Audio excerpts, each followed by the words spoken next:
A Bradenton neighborhood is mourning a couple killed in a Christmas Eve tragedy. 30-year-old Brent Robinson and his wife Julia were among 5 who died in a car crash that Kentucky State Police say was one of the worst they have ever seen. Our Chris Trankman joins us live now from Bradenton with how people who knew the Robinsons are dealing with the news tonight. Chris?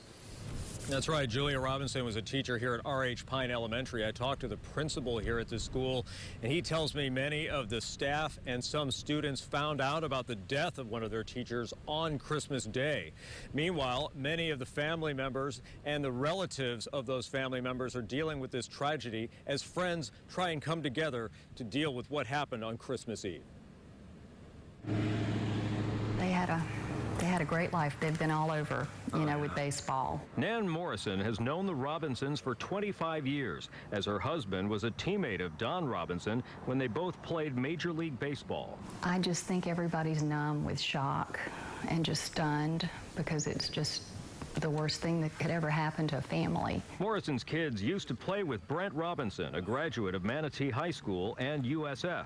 The 30-year-old was killed with his wife, Julia Robinson, a speech therapist at R.H. Pine Elementary, along with her 2 parents, while they were driving Christmas Eve near Flat Lick, Kentucky. The couple were married on Longboat Key in 2009. They were just a match made in heaven. They were perfect for each other.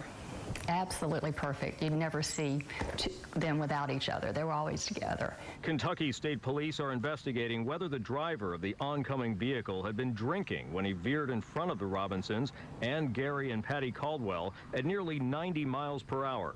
Don Robinson and his family have traveled to Kentucky to handle funeral arrangements. They're getting through just the best they can, but they have a strong faith and so many people to support them.